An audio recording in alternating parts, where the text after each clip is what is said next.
大家好，欢迎来到爱丽丝的美食世界。好久不见了，大家最近过得怎么样呢？上海呢，从4月底本来是很冷的，结果到了5一下飙升到31度、30度，到了晚上都可以达到20度，等于说从早春一下变到了夏天，中间一个过渡都没有，搞得我们所有人都措手不及。所以后来急匆匆的我就把冬天的衣服和鞋子赶紧收起来，然后把夏天的衣服拿出来，结果发现从去年初到去年底我已经减了10公斤了，然后所有的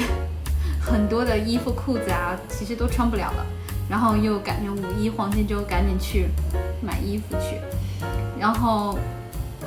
在仅有的几个品牌里面我才找到了2-3件适合我的，算是短时间内解决了个问题吧，算是松了一口气。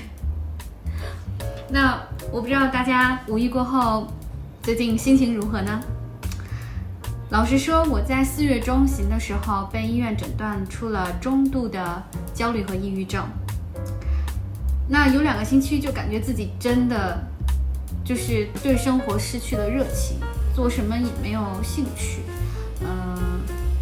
开始变得有点懒，然后什么都不想做。又因为自己之前一直在读一些关于心理学的书籍啊，了解到比如说我们的内在小孩是如何受伤的，以及受伤以后有可能出现的一些精神病的一些症状是什么。那虽然让我明白了很多人的行为方式的一个深层次原因，但是同时我又自己感觉到负能量有点太多了，让自己有点承受不了，所以就决定先不要再读了。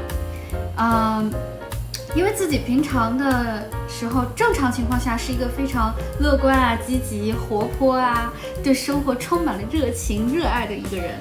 那所以我决定就要改变这个状态。那去了医院，大夫诊断出我这个病症以后呢，给我开了药，并让我在2周后去复查，他要看一下吃药的一个之后的一个情况。但是我拿到药之后啊，其实我就在想，其实抑郁和焦虑也是一个情绪的一个反应。比如说你今天不开心，或者你今天很难过、伤心，或者有一段时间你伤心难过，你会就当然不能超过2周，就是说你会去吃药吗？当然不会，对不对？所以抑郁和焦虑其实也是这么一个情绪的一个状态。那我们如何改善这个情绪呢？当然如果你有自杀倾向这些东西，当然一定要遵施主，就是说是你的身体里面的一些化学物质已经不够平衡了，你必须要用药物去干涉了。但是像我这种不是特别严重的时候，只是一个情绪的一个反馈的时候怎么办呢？其实我们的心态就会很重要。就首先你要把一些非常负能量的人事物你就先 cut 掉，短时间先隔离开，然后让自己以每天早晨起来以一个积极的正面的一个阳光的一个心态去接触对我们有利的人事物，那么你就会好起来很快的。那所以我在微信朋友圈偶然的时候提到了自己得了抑郁症的这个问题，然后出乎意料的得到了一些不经常联系的朋友的关心和支持。我后来才知道他们成为了心理咨商师，我都不知道他们之前不是做这个的。后来但是他们组织了一些非常有创意以及可以疗愈内心让我们放松心情的一个活动，然后邀请我去参加，然后我就去了。然后到了那里，我发现是一个非常温馨的一个小小的一个艺术画廊，里面有展示一些他们正在展览的一些年轻画家的作品。那同时他那个有一个做瑜伽呀，也可以去一起搞活动，有一块空地，然后同时阳台呢，你也可以一边喝一些酒啊，聊天啊，然后还有就是吃一些健康的饮食啊，就是这样子。所以我觉得还挺好的那我们当天呢，就先是在活动里面，我们先是一起做了一个短的冥想，大概是5分钟。那个做这个冥想呢，其实我自己在参与他们这个活动之前，我也有去做冥想。我是跟着语音引导的那种做正念冥想。一般我每天晚上睡觉前会做个20分钟然后后来我还上了一个正念冥想的一个网课，因为我想对它有一个进一步的深刻的一个了解和认识。所以如果大家也觉得自己平时工作好忙啊，然后身心灵得不到休息，然后又很焦虑，晚上睡眠又不好的时候的话，我就建议大家，你可以就是去网上找那种有语音引导的正念冥想，每天晚上睡觉前做个5到10分钟，刚开始就做5到10分钟就很好，就可以帮助你缓解你的焦虑。为什么呢？因为在做冥想的时候，你是需要深呼吸的。我做的冥想是需要腹部呼吸的，然后你腹部呼吸，然后你念5秒钟，就是1、2、3、4、5，然后 hold 住5秒，然后再吐出去5秒。那么吸进去的时候，你就想着我是在吸进正能量，然后 hold 5秒，然后在吐的时候，我要把身体的所有的负能量都吐出去，就是这样往返。大概在冥想过程中，你始终都在做这个深呼吸的这么一个操作。那么在整个过程中，你只需要专注你的呼吸就好了。你可能会走神儿，这个是很容易的，但是你要再把它拉回来，关注到你的呼吸就可以了。OK， 那这个深呼吸的动作其实是调节我们自律神经的。我发现做了一段时间以后，其实是在睡觉前是非常能够缓解自己的焦虑症状的。我非常推荐大家去做。那在那个活动里面呢，我们还除了做冥想，我们还有就是一起分享我们最近遇到的让自己有压力啊，或者让自己烦恼焦虑的事情啊，或者人物啊什么的，然后以及自己打算如何去改善等等。那有点像那种互助小组的形式，但又和国外电视机里就是展示的那种一群人坐一圈，然后在一个教室里面有人引导你做的那种互助小组又不太一样。这种是一个非常温馨的，你可以躺着趴着，然后一边画画一边聊，这种就非常非常的放松。然后同时我们还有一个环节是肢体互相碰撞的一个环节，那就是我们可以互相拥抱，我们可以手拉手，然后去跳舞，然后还可以躺在地上几个人打滚，就非常有意思。所以那天过后就觉得就是很有疗愈的感觉，而且我并不孤独，因为如果我有需要帮忙的话，有很多朋友其实始终都是在默默地关心着我的，只要我需要，他们就会给予我爱和支持。所以在这里我想说一句，非常感谢你们。而我的父母也是非常关心我这一个症状的，他们甚至都希望我回不回北京啊，要不要他们陪我啊什么的去玩一下什么的。但是因为我想疫情还是先算了。但是我爸爸后来就送给我了一幅上海名画家的丰子恺的一幅名画，那上面题词真的是特别让我感动。那个题词写的是：愿你永葆童真并乐此不疲的去生活。这真的是我一个个人写照，我始终都是这样一个人。所以我拿到以后特别的感动，觉得哎呀，这回我爸爸终于太了解我了。因此我告诉自己，有了这么多的好友，还有爸爸父母的关心，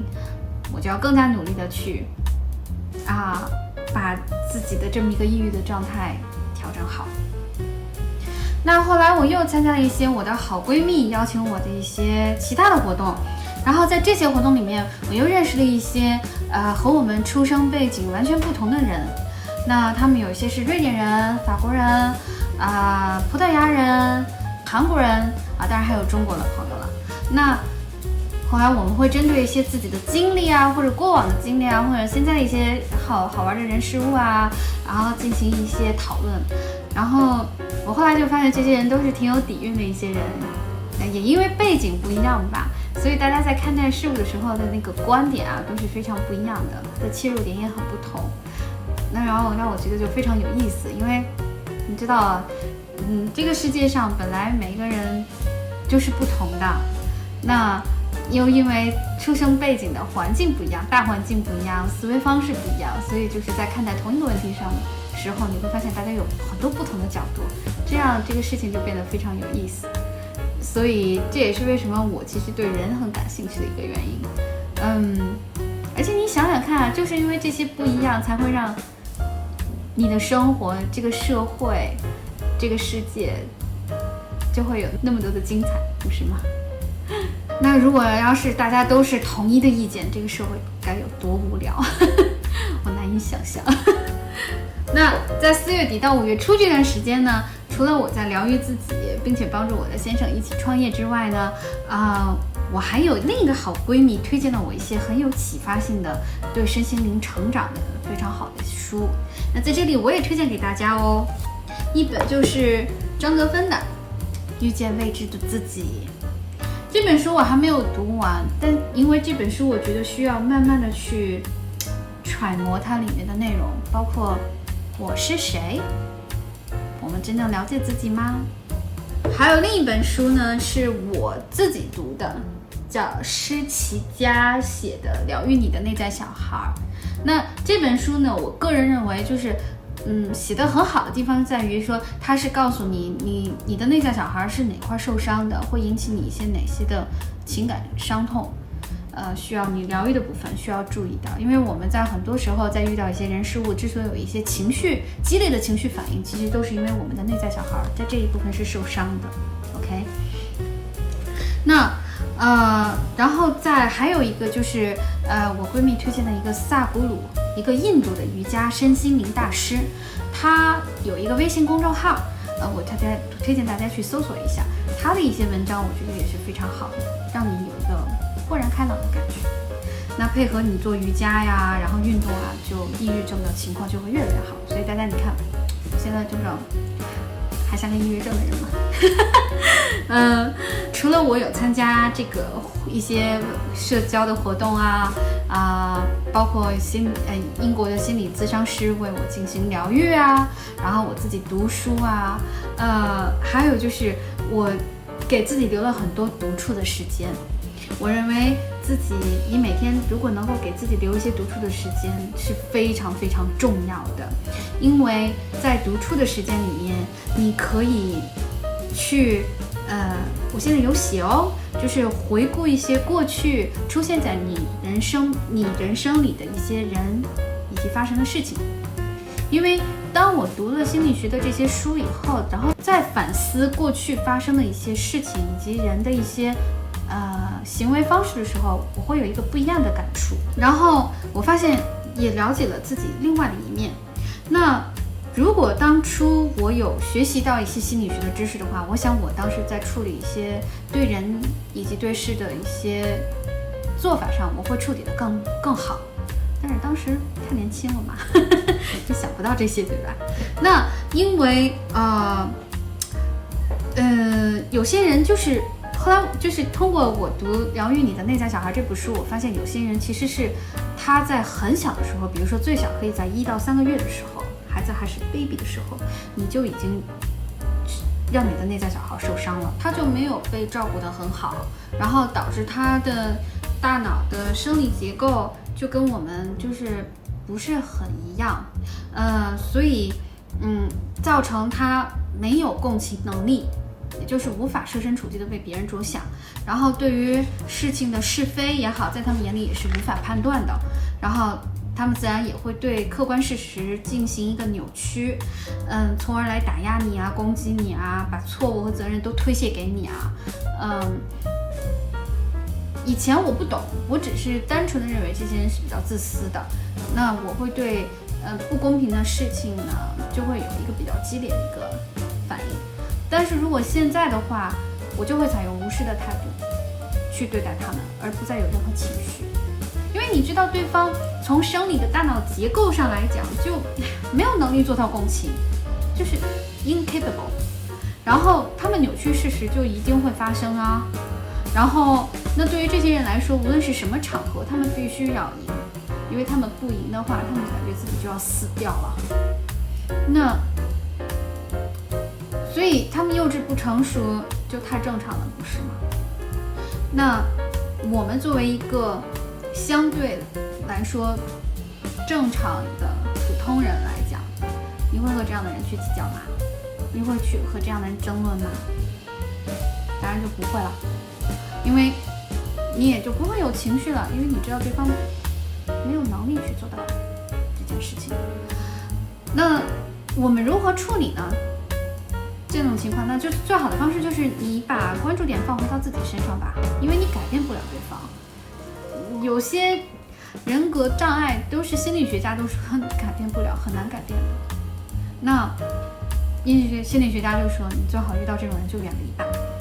那就是这样子啊，我们远离吧，然后把专注力放到我们自己身上，让自己进行提高，对自己增加了解，然后远离这些负面情绪太多的人事物，然后让自己多与正能量的人接触，或者留一些时间，其实更多的是让自己进行一些独处，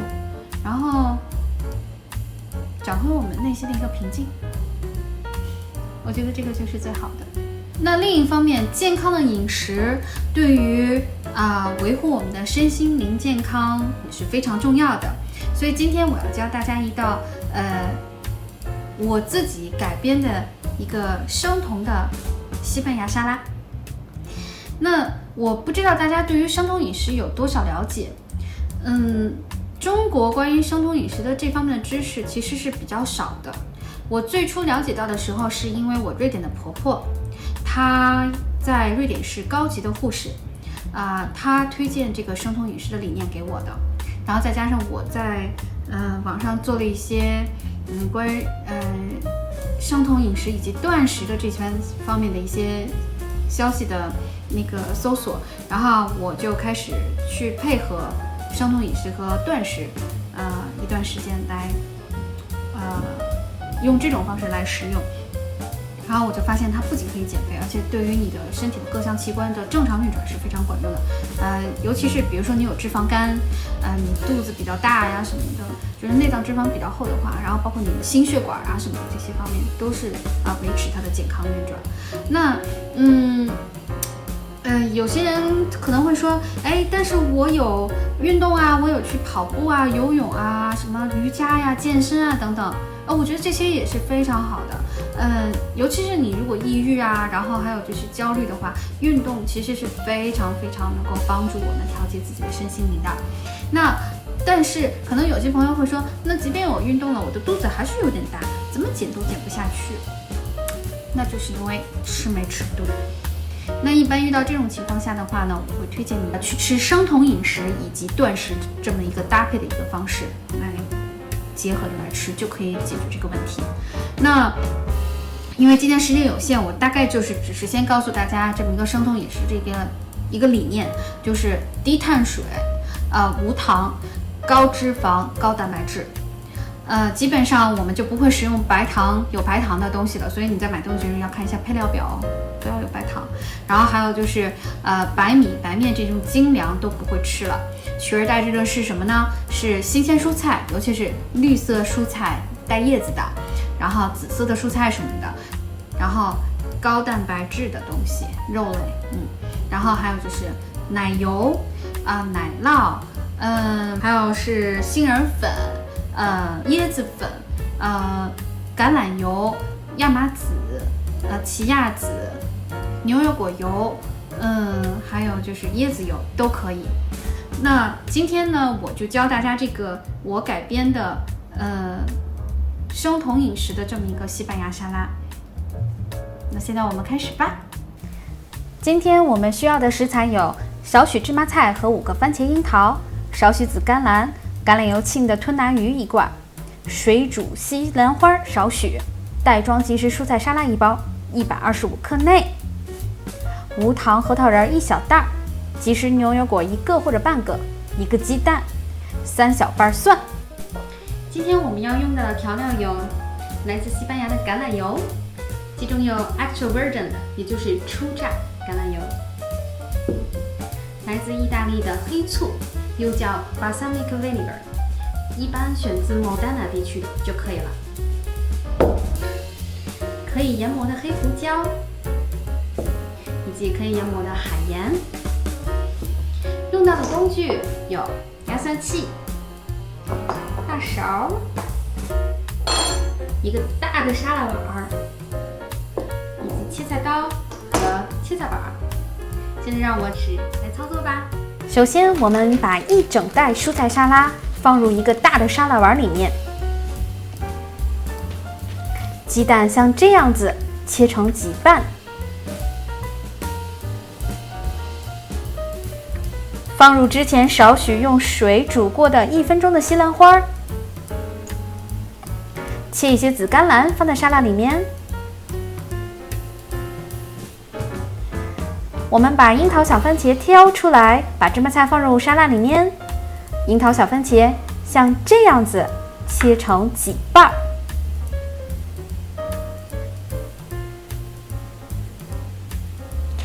牛油果从中间切开，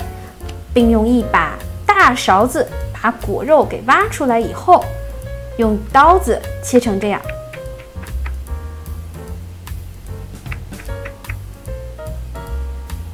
接下来我们要放入一些西班牙橄榄，记住一定要西班牙产的哦。那现在我们放入核桃仁儿，记得一定是无糖的纯核桃仁儿哦。那掰小一些比较容易吃。最后我们放入1整罐橄榄油浸吞拿鱼。下面我们就可以来调汁儿啦。首先是虾蒜蓉到一个小碗里面。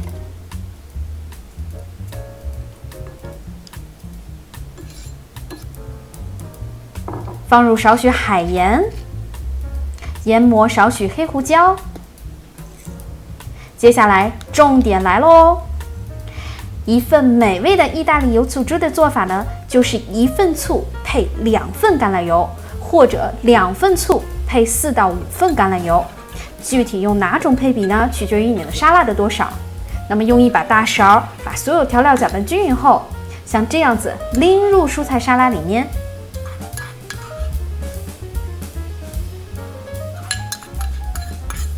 接着把沙拉与调味汁搅拌均匀就可以啦。瞧，大功告成喽！那这样一份生酮西班牙吞拿鱼沙拉现在就做好了。在这炎热的夏天，你可以直接食用就好了。如果有的人认为说自己这个食量比较大，这一份沙拉不够吃怎么办呢？那我推荐你可以搭配一些纯蛋白质的食物，比方说煎牛排，或者炖鸡腿啊、炖牛肉啊都可以，只要不含糖、不含淀粉，不是油炸食物，搭配起来就都完美了。所以怎么样？是不是很简单、容易制作呢？那今天呢，我也特别感谢我在日本的好友嘎嘎为我做的日语翻译，同时也感谢收看我节目的你们。那如果大家对生酮饮食以及断食这个专题很感兴趣的话呢，欢迎大家留言给我，我会专门做一期这样的特辑来介绍。那今天的节目就到此为止啦，感谢你的收看，我们下期再见，拜拜。